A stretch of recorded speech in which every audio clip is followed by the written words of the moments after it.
Hey guys, welcome back to my YouTube channel. तो आज मैं पोथ सीरीज को फिर से कंटिन्यू करने जा रहे हैं। तो जैसे कि हमने प्रीवियस एपिसोड में देखा था, यूट्यूब प्रेडिक्ट कर रहा होता है कि लूजेंग कहाँ पे है। हम बता जाता है कि जो ग्रेट एक्सपेंस डिवाइन डा होता है वो ऐसे टेम्परेरी वर्ल्ड को क्रिएट करता है ताकि चेंजेस को फील कर पाए। फिर इस प्रोसेस से जितने ज्यादा वेरिएबल होंगे, वहाँ पे जितने ज्यादा लोग इन्वॉल्व होंगे, उतना ज्यादा मुश्किल हो जाता है प्रेडिक्ट करना किसी के भी प्लेस को। तो एपिसोड नंबर 461 की स्टार्टिंग होती है। लुयान बोलते हैं कैसा प्लेस है, ये दोनों लोग है कौन साथ में, मतलब वो देख लेते हैं। यूटाइबे बोलते कि ये नॉर्दर्न सेंट इमोर्टल मेंशन है उनकी, और ये जो दो हैं उसके डिसिपल्स हैं। एक अंकल बोलता है इससे क्या फर्क पड़ रहा है, गू क्लैन के दो मेंबर्स यहाँ पे क्या है। दूसरा अंकल बोलता है उनने अपना मूव कर ही लिया होगा अभी, ये वर्लपुल फॉरेस्ट को कंट्रोल करना चाहते हैं तो एक हाई चांस है कि ये लूजेंग को मिलेंगे इमोर्टल मेंशन में। यूटाइबे बोलता है कि हाँ जी, एक आउटसाइडर है, उन्हें प्लान के बारे में पता नहीं है।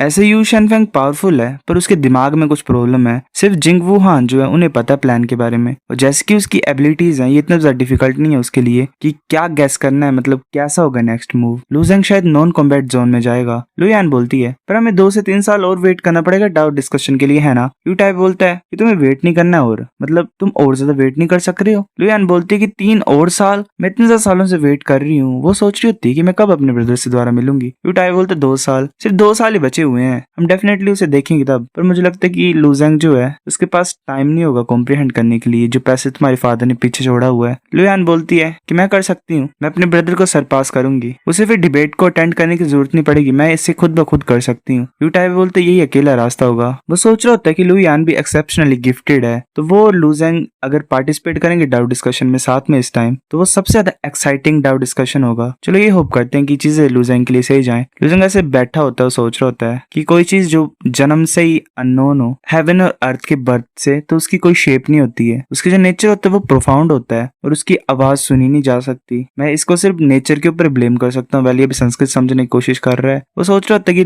2800 वर्ड को एक ही बार बोल के ऐसा लग रहा है कि मैंने किसी तरह की बोटल नेक को इनकाउंटर किया है। मेरी जो साउल है वो कांपने लग पड़ रही है बहुत ज्यादा खतरनाक तरीके से, और मैं आगे नहीं बढ़ पा रहा हूँ। पर अभी वो फिर अपनी आइज को ओपन कर लेता और बोलता है जो ट्रू मीनिंग का डाउ के नेचर का वो नेचुरल अंडरस्टैंडिंग है। वो ऐसा नहीं है, मतलब लेटर जनरेशन ने क्रिएट नहीं किया, पर वो एक नेचुरल एग्जिस्टेंस है। अगर मैं इसे कॉम्प्रिहेंड करना चाहता हूँ तो मुझे खुद के ऊपर फोर्स नहीं लगानी है ताकि मैं अमाउंट ऑफ वर्ड्स को रिसाइट करने की कोशिश करूँ। मतलब एक तरह से नॉर्मली फोर्स नहीं करना है, बहना है टाइम के साथ और हवा के साथ जैसा होता है। लुजेंग अपने आप को अंदर पाता है अपने सी ऑफ कॉन्शियसनेस में, वहां पे एक बोर्ड क्रिएट हो जाती है। लुजेंग बोलता है यही, हाँ मैंने फिगर कर लिया। लुजेंग ऐसे आगे की तरफ देख रहा होता है और सोच रहा था अच्छा ये है असली मीनिंग डाओ ओशन का, ऐसा दिखता है ये बाउंडलेस है, मैं तो इसके एंड को भी नहीं देख पा रहा हूँ। वो शिप के ऊपर बैठ जाता है और बोलता है ऐसा लग रहा है कि सिर्फ इस स्मॉल बोट के ऊपर रिलाई करके मैं ओशन को क्रॉस कर सकता हूँ। मेरे को ये नहीं पता कि मैं कब रेडी होऊंगा सेलिंग को स्टार्ट करने के लिए। वो ऐसे बोल रहा होता है अगर हम मेडिटेशन में बैठे ना, जर्नल थिंग्स के बारे में जेलस ना करें, वो ऐसे मतलब चीजों को एक तरह से सेल्फलेस बन रहा होता है। वो सोच रहा होता है कि जैसे मैंने ब्रेक थ्रू किया बोटल नेक को, हर एक प्रेशर मेरी बॉडी से खत्म हो गया है। बाकी भी देख रहे होते हैं उसके सीनियर ब्रदर उसे, वैसे फिर 5000 6000 7000 वर्ड्स को क्रॉस कर लेता है। उसका एल्डेस्ट ब्रदर बोलते जूनियर ब्रदर ने 8000 वर्ड्स को रिसाइट कर लिया। ऐसा लगता है कि इतना लंबा टाइम लगेगा जूनियर ब्रदर को पूरी तरह से कॉम्प्रिहेंड करना जो है ट्रू मीनिंग डाउ का उसे। ये सिर्फ एक लो रैंक ट्रू गॉड है, ये टैलेंट तो कुछ ज्यादा डरावना है। उसका जो दूसरा ब्रदर होता है वो चिल्लाता जोर से और बोलता है जूनियर ब्रदर ये चीटिंग है, इसका सन भी गिफ्टेड है और ये खुद भी चीटिंग कर रहे हैं तो अनफेयर है। तभी लुनियान वहां पे आ जाता है और बोलता है मेरे फादर कहाँ पे है। एल्डेस्ट ब्रदर बोलता है वो कि शांत हो जाओ, अपनी वॉइस को कम रखो, तुम्हारा जो फादर है वो मेडिटेशन में चला गया है। लुनियान आगे की तरफ देखता और बोलता है कि मेरे फादर एक चेयर कैसे बन गए हैं। लुजेंग फिर सांस को बाहर छोड़ता है और एक तरह से जो चेयर होती है वो गायब हो जाती है। एल्डेस्ट ब्रदर बोलता है कि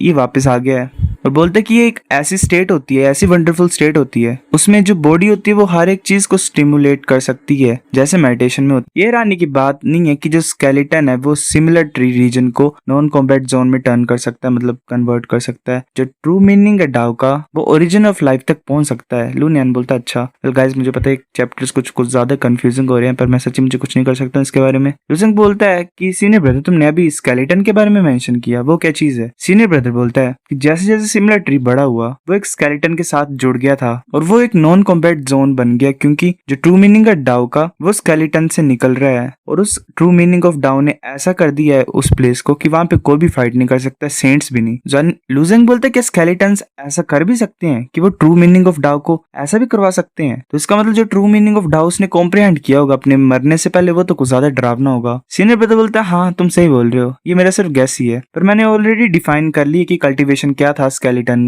का, मतलब जिसका वो स्केलेटन था। मुझे लगता है कि उस पर्सन ने ऑलरेडी ट्रू मीनिंग जो बोट थी उसे लिया और बाउंडलेस ओशन को क्रॉस कर लिया था मरने से पहले। लुजंग बोलता है क्रॉस कर लिया था ओशन ऑफ ट्रू मीनिंग को। वो सोच रहा था तो मैंने सिर्फ अभी 80% रिसाइट किया ट्रू मीनिंग ऑफ डाउ को, पर मैंने अभी सेलिंग भी स्टार्ट नहीं किया, मतलब मेरी बोट बढ़ नहीं रही है आगे। इसका मतलब उसकी कल्टीवेशन कुछ ज्यादा खतरनाक थी। वुहान बोलता हाँ वो पर्सन उसने ओशन ऑफ ट्रू मीनिंग को क्रॉस किया था और वो एक अदर शोर वॉरियर बन गया था स्ट्रॉन्ग, मतलब दूसरे एरिया वाला। जॉनी बोलता है अदर शोर। लुजेंग बोलता है अदर शोर रेलम, क्या वो हायर बिंग था? वुहान बोलता है नहीं ऐसी बात नहीं है, पर इतने ज्यादा गोड एराज में जो स्वॉर्ड क्लैन था उन्होंने वर्शिप की एक सैक्रेड ऑब्जेक्ट को, पर वो भी फाइंड नहीं कर पाए कि ओरिजिन क्या स्केलेटन का।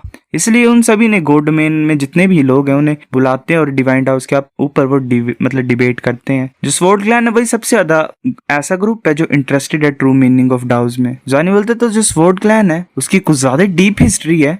गाइस मैं लुजेंग और जॉनी में कंफ्यूज हो जा रहा हूँ, मुझे पता है। फिर वुहान बोलता है इसीलिए जो पर्पस है डाउ डिस्कशन का वो ये नहीं है कि जो कॉम्प्रिहेंशन तुमने की है डिवाइन डाउ की वो एक्सचेंज करना है एक दूसरे के साथ, पर यह भी है कि तुम अपनी डिवाइन डाउ की कॉम्प्रिहेंशन को इम्प्रूव कर पाओ और एक्सप्लोर कर पाओ कि ओशन को कैसे क्रॉस करना है ट्रू मीनिंग के, और साथ में तुम ये भी अनलॉक कर पाओ कि उस स्केलेटन के सीक्रेट्स क्या थे। हर साल काफी ज्यादा पीपल जाते हैं वहां पे अपने गोल्डन संस्कृत के साथ, और ताकि वो अपनी ब्रेक थ्रू कर पाए अपॉर्चुनिटीज को पाके। लुजेंग बोलता है मैं समझता हूँ, तो जो मेरे फादर का प्लान है वो यही है कि मैं जाऊँ वहां पे और अटेंड करूँ ताकि मैं अपनी कॉम्प्रिहेंशन को और ज्यादा इंप्रूव कर पाऊँ ट्रू मीनिंग ऑफ डाउ के लिए। वुहान बोलता है हाँ तुम सही बोल रहे हो, तो इस टाइम जो डाउ डिस्कशन है वो एक्स्ट्राऑर्डिनरी होगा। जो ट्रू मीनिंग है डाउ का जो लुनिया ने डिसाइफर की है वो परफेक्ट टाइम पे है तुम्हारे लिए। ये तुम्हें एक बहुत बड़ा एडवांटेज दे सकता है डाउ डिस्कशन में और काफी ज्यादा पॉसिबिलिटीज को ओपन कर सकता है। लुजेंग बोलता है सीनियर ब्रदर तुम नहीं आ रहे हो अटेंड करने के लिए? वुहान बोलता है कि वो हमारी मतलब प्रॉब्लम नहीं है, जो मेरा एम है वो ये है कि मैं इस इडियट की हेल्प करूं ताकि ये वर्लपुल फॉरेस्ट को कंट्रोल कर पाए। दूसरे ब्रदर बोलते क्या तुम मेरे को प्लीज इडियट बोलना बंद करोगे? लुजेंग बोलता है तुम वर्लपुल फॉरेस्ट के ऊपर कंट्रोल करने लगे हो, ये तो एक लेवल 6 का फॉरबिडन लैंड है। वुहान बोलता है इंडीड मतलब मुश्किल है, पर हमारे मास्टर ने ऑलरेडी सोचा था एक तरीका कि कैसे डील करना है इसके साथ। अगर यू डाई बाय कंट्रोल कर सकते थॉटलेस पिट माउंटेन को तो हम क्यों नहीं कर सकते हैं? लुजेंग बोलते ठीक है मैं समझता हूँ, तो मैं और ज्यादा ट्राई करता हूँ कॉम्प्रिहेंड करने के लिए असली मीनिंग जो डाउ को से और डाउ डिस्कशन के लिए प्रिपेयर करता हूँ। फिर मैं डोंगफांग क्लैन के कल्टीवेशन हॉल का सीन दिखाया जाता है। वहां पे वो आ जाती है प्रिंसेस और बोलती है कि यंग मास्टर मैं तुम्हारे लिए कुछ डोंगफांग क्लैन के ट्रेजर पिल को लाई हूँ और डेलिकेसीज को लाई हूँ जो तुम्हारी कल्टीवेशन में हेल्प कर सकता है। वो टैन बोलते शुक्रिया, पर तुम्हें पता है क्या सबसे ज्यादा इंपॉर्टेंट मतलब जल्दी से मैं इंप्रूव कर सकता हूँ वो क्या चीज है? वो लड़की बोलती है इसका मतलब तुम अभी भी स्लेट्स को सर्च करने के लिए जा रहे हो? वो टैन में बोलता है हाँ पास्ट कुछ दिनों में मैंने इंक्वायर किया एक न्यूज के बारे में गोड सिटी की, वहाँ पे कुछ ज्यादा स्लेट्स हो सकती हैं सेवरल प्लेसेस में आसपास, मैं चेक करने जा रहा हूँ। वो लड़की बोलती है तो मेरे को भी अपने साथ ले जाओ मैं भी चलती हूँ। वो टैन बोलता है कि तुम अभी अभी आए हो तो ये सही नहीं होगा अगर तुम मेरे साथ चले पड़ोगे, तो अब ज्यादा टाइम भी नहीं बचा हुआ है तो ये ज्यादा अच्छा होगा अगर मैं अकेला जाऊंगा। तो वो लड़की चुप होती है, फिर थोड़ी देर के बाद बोलती है ठीक है तो तुम्हें ध्यान देना है अगर तुम कोई डेंजर सिचुएशन में होगे तो तुम उस जेड पेंडेंट को यूज कर सकती हो जो मैंने तुम्हें दिया है, तो फिर तुम मेरे साथ कांटेक्ट कर सकते हो, मैं किसी को भेजूंगी तुम्हें रेस्क्यू करने के लिए। हो टैन बोलता है ठीक है। वो फिर एक पिल देती है उसे।